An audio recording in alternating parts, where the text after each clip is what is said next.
امام حسن مجتبی علیہ السلام کی ولادت باسعادت کے بارے میں چند ایک نکات آپ کی خدمت میں عرض کرتا ہوں۔ سب سے پہلے تو آج جو ولادت تھی امام کی، تمام مومنین کو، تمام عالم اسلام کو، اور اس کے ساتھ امیر المؤمنین علیہ السلام کو، جناب سیدہ کائنات صلوات اللہ علیہا کو،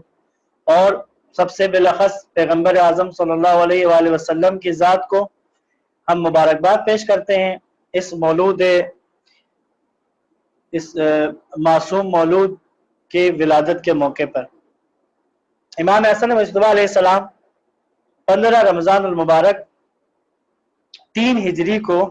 مدینہ میں متولد ہوئے، اور امام کی شہادت 28 صفر 50 ہجری ہے۔ یوں اگر 50 سے آپ 3 مائنس کریں تو 47 سال امام کی عمر مبارک بنتی ہے۔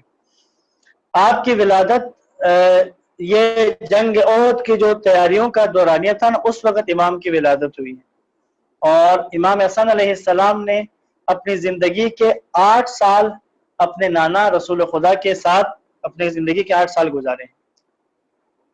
جیسا کہ آپ سب کے علم میں ہے کہ رسول خدا صلی اللہ علیہ وآلہ وسلم کو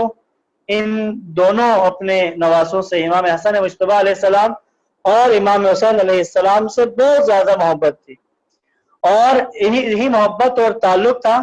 کہ رسول اللہ کے فرزند کہا جاتا تھا ان دونوں کو، امام حسن علیہ السلام، امام حسین علیہ السلام کو، اور بعد میں امام حسین کی نسل سے جو ائمہ آئے ان کو بھی رسول اللہ کے فرزند کہہ کر پکارا جاتا تھا۔ اور جیسے رسول اللہ کی مشہور احادیث میں ہے کہ حسن و حسین جوانان جنت کے سرداروں میں سے ہیں، اور یہی 2 بچے ہیں کہ جنہوں نے رسول اللہ کے کاندھے پر، آپ کے شانوں پر سواری کا شرف حاصل کیا ہے، اور یہی وہ فرزند ہیں کہ جنہوں نے مباہلے کے میدان میں رسول اللہ کے ساتھ تھے، جبکہ رسول اللہ نے اپنی صداقت، اپنی رسالت کی صداقت کے گواہوں کے طور پہ جب پنجتن کو پیش کیا تو جہاں مولا علی اور جناب سیدہ کو لائے گواہ کے طور پہ، وہیں پر امام حسن اور امام حسین کو بھی لے کر آئے۔ ایک مرتبہ پیغمبر اسلام، ایک چھوٹا سا واقعہ یہاں پر عرض کر دیتا ہوں، رسول اللہ تشریف لائے جناب سیدہ کے گھر میں، اور پوچھا کہ میرے بچے کہاں ہیں؟ تو بیوی نے جواب دیا کہ مولا کے ساتھ، مولا علی کے ساتھ باہر گئے ہیں۔ گرمی کا موسم تھا تو رسول اللہ سے رہا نہیں گیا، تو آپ فوراً وہاں پہنچے جہاں مولا علی کام میں مصروف تھے۔ جب وہاں پہنچے تو بچے وہاں پر بیٹھے ہوئے تھے، دونوں، امام حسن امام حسین، تو اللہ کے نبی نے ان کو گود میں اٹھایا اور گھر کی طرف روانہ ہوئے، اور مولا علی سے کہا، یا علی، آپ کو معلوم ہے کہ ان بچوں سے مجھے کتنی محبت ہے، ان کو اتنی گرمی میں یہاں دیکھ کر پریشان ہو گیا ہوں۔ یہ کہہ کر آپ دونوں بچوں کو لے کر گھر آ گئے۔ امام حسن علیہ السلام کے بارے میں رسول اللہ کی ایک بہت خوبصورت حدیث ہے کہ اگر عقل کسی انسان کی صورت میں مجسم ہوتی، اگر عقل کسی انسان کی صورت میں مجسم ہوتی تو وہ میرے فرزند حسن ہوتے۔ رسول اللہ نے فرمایا اسی طرح سے کہ بار الہ، میں ان سے محبت کرتا ہوں، تو بھی ان سے محبت فرما، اور جو کوئی ان سے محبت کرے تو ان سے محبت فرما۔ پھر فرمایا، جس نے حسن و حسین سے محبت کی اس نے مجھ سے محبت کی، اور جس نے ان سے بغض رکھا اس نے مجھ سے دشمنی رکھی۔ ایک نقطہ امام حسن علیہ السلام کی عبادت کے بارے میں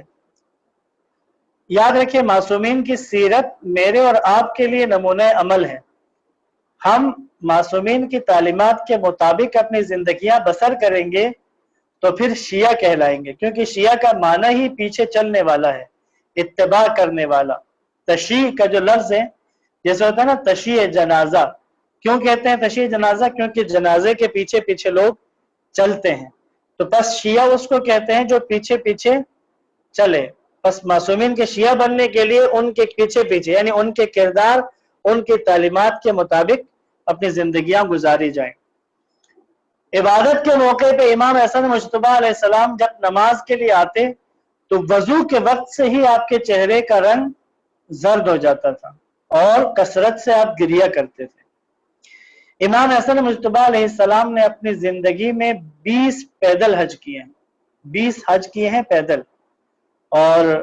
اب اندازہ کر لیں مدینہ سے مکہ تک کا سفر چند 100 کلومیٹر ہے، ایگزیکٹ فگر مجھے اب یاد نہیں ہے لیکن چند 100 کلومیٹر ہے، اور یہ سفر پیدل طے کرنا۔ اور آج کل ہم جب جاتے ہیں پیدل نجف سے کربلا کی طرف 80 کلومیٹر کا فاصلہ ہے، اور اگر مسلسل بھی چلے تو 2 دن 3 دن کا یہ رستہ ہے، اگر ریسٹ کرتے انسان جائے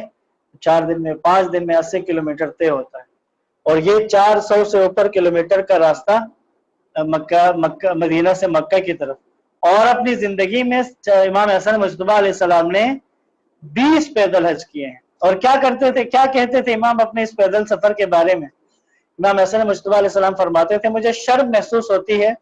کہ میں خدا سے اس حال میں ملاقات کروں کہ اس کے گھر پیدل چل کر نہ گیا ہوں۔ یہ ایک عشق الہی تھا امام کا۔ امام حسن مجتبیٰ علیہ السلام کا اخلاق ظاہر ہے کہ اس نانا کے نواسے تھے کہ جو خلق عظیم پر فائز تھے۔ وَإِنَّكَ لَعَلَىٰ خُلُقٍ عظیم، اللہ کے نبی خلق عظیم پر فائز، اسی کے نواسے۔ ایک مرتبہ امام حسن مجتبیٰ علیہ السلام خانے کے دسترخوان پر بیٹھے ہوئے تھے، تو ان کی جو خادمہ تھی، کنیز تھی، وہ برتن لے کر آئی کھانے کا، اس میں شوربہ تھا، سالن تھا، تو وہ آئی، اسے ٹھوکر لگی اور گر پڑی، اور وہ شوربہ جو ہے وہ امام کے کپڑوں پر گرا دیا۔ اب جب اس کیفیت میں دیکھا تو نہ ہی امام علیہ السلام نے غصہ کیا، نہ ہی کوئی برا بلا کہا۔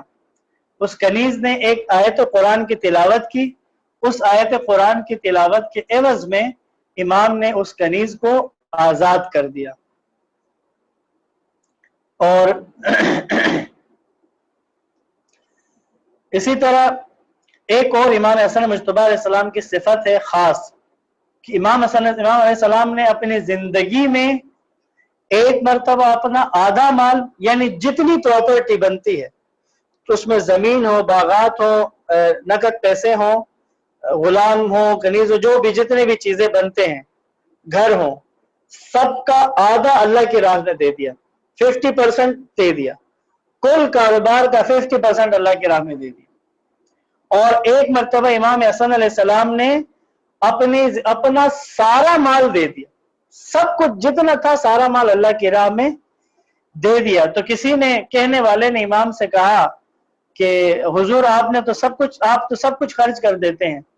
تو امام نے فرمایا میں اپنے مال میں سے کچھ نہیں کرتا،